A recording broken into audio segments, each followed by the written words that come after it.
Maybe this looks a little familiar to you, of course. This was the scene yesterday in Chincoteague, Virginia. The pony swim was yesterday, Leah. 99 years. Whew, can you believe that? 99 pony swims. That is, let's see, what was 100 years ago? 1924. So wow, yeah. Math.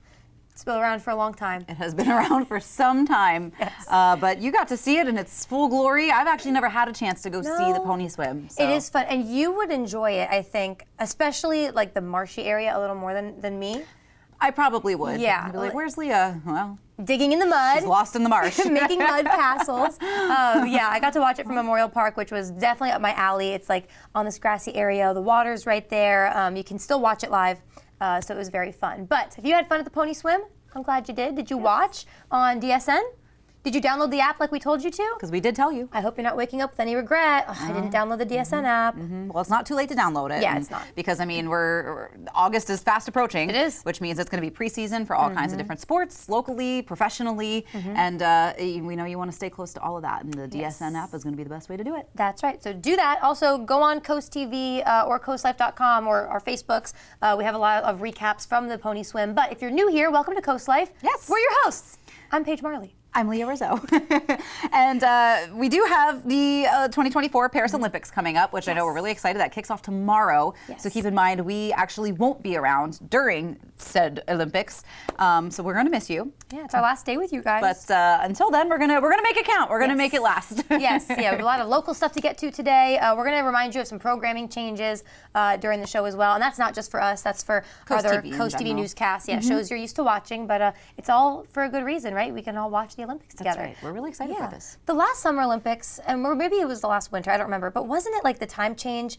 Everything was overnight for us. I think so, because I think it was the last Olympics, because it was Tokyo, and they're on like almost a complete different time than us. Yes, and I just remember waking up and we could see who won. But now it's really nice because I believe, if I have my sources, are correct, we kick off things at noon tomorrow. Yes. So it's like perfect time for us. Because I think we're like 6 or 7 hours away from that area. I don't like remember. that. It's a time change. Yeah, I don't know. But do you ever think? I think about this sometimes. The athletes, like, I know they get there a little early, but do you think they're still jet lagged?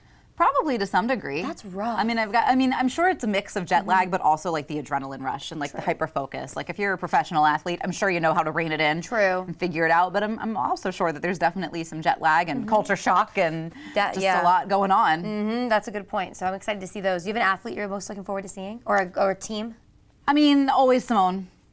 Yes. I know you're a Katie Ledecky girl. Oh, through and through. But I love me some Simone and Suni Lee. Oh, I love Suni. Oh, and I'm excited to see the fencers.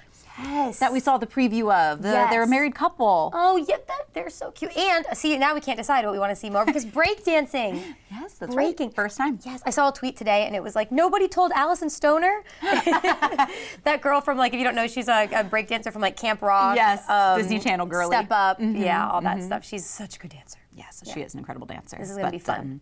Yes, we're definitely looking forward to all of that. Again, that kicks off tomorrow. But for now, we're getting you through CoastLife. And this was sort of something that you saw online. Yeah. And we talk about, the generational divides. And I think this is definitely one of the big ones between millennials and Gen Z. Yeah, so this cracked me up because I felt like it was calling me out. And I never really realized I had done it. But basically, let's say I'm going to give you a couple scenarios. Maybe you have to make a resume. Okay. Maybe you have to order plane tickets.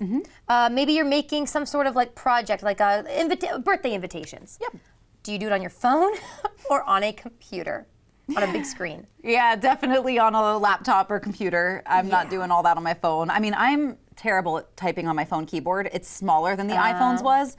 So I'm hitting the wrong keys all the time. Yeah, no, that makes sense. That makes sense. Like Google's text predict is not good. No. I'm like, that's not what I want to say. So I would not type out a resume on my phone at all. Okay, that's I didn't take 10 years of keyboarding for that. Exactly. Well, you're not alone. Millennials who are it's like half me and up.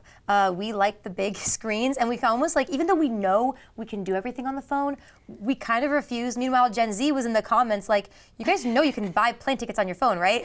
I think the purchases are probably the funniest one, but yeah, like concert tickets, plane tickets, if it's a big deal, I'm like, it doesn't seem real if it's on the phone. Thank you. Where you're like, it needs to be through the computer so I know it's legit, even though Thank you. same thing. Oh my God, when we were making our wedding save the dates, for example, my fiance kept pulling up on his phone and I'm like, I can't even see it. I need it on a computer screen. Did it look any different?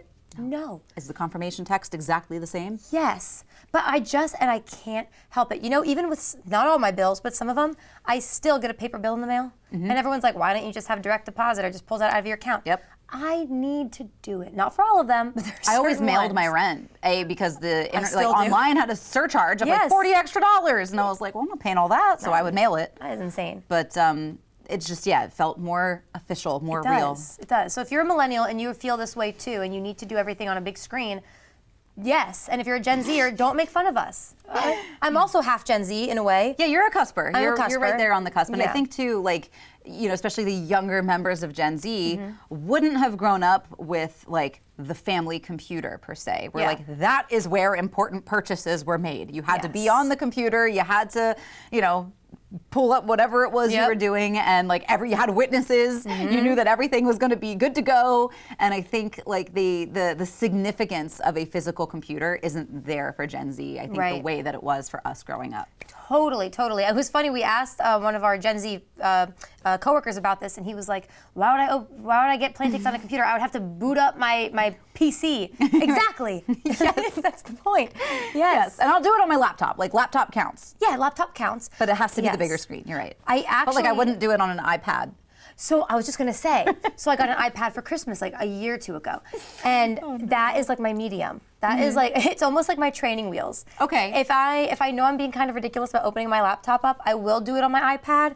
But you know what I need to have with me? Like the Bluetooth connecting keyboard, or my like iPad pencil. I can't just do it with my fingers because I feel too much like I'm on a phone. Yeah, so I do have to have all that. I'm even looking at like, can I get a mouse for my iPad? I don't know if I can, but I don't know. I don't have one, so. yeah, I don't know. I have no idea. I want one for art stuff. I want to start doing like digital art, but just not there yet financially. It's okay. I get that.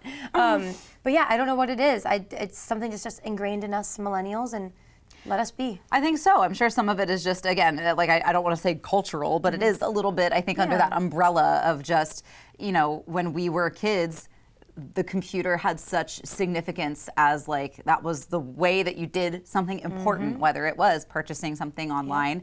I mean, the first online shopping would have been done on the family computer. Yeah. And, you know, a lot of those big, and I think too, like directions. You would print out your MapQuest directions from the computer. You did everything like it felt finite. It felt, you know, like I think we still do, even though we are sort of like the digital pioneer generation, I think we like to have that physical connection with something, whether it's a book, whether it's, you know, I like to have a physical book as opposed to an e-reader of any kind. Yeah, me too. It's my preference. Me too. I think even music, buying CDs, buying vinyl, it feels different. That's why like you get to see the artwork, you get to physically interact with that music. And I think that's why, you know, Gen X has a huge connection with music that millennials and Gen Z don't. We don't. No, exactly. That's a good point too. I think the book thing too, it's like, because growing up, if you were going to read a book, you had to have a book. I do have a Kindle. I like to read on it, but I do prefer that physical because it feels more like I'm reading a book as opposed to like swiping through. Yeah, it sinks in. Right, yeah, but our age is showing good. I'm glad it is.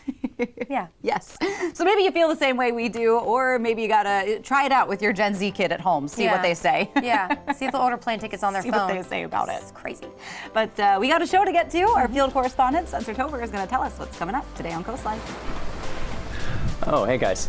So, I figured to celebrate the Paris Olympics, what better way than to treat ourselves with a little charcuterie. Look at this brie. We're going to warm that up first. We're going to have that a little later in the show. But before that, we're going to a bookstore in Rehoboth to celebrate National Paperback Book Day. And Lee's going to be heading over to a toy store in Lewis to show you all the fun and games you can have this summer. All of that and more coming up on CoastLife. CoastLife is sponsored by BB Healthcare, Coastal Comfort Heating and Air Conditioning, Preston Automotive Group, Shell Brothers, and the Parker Group.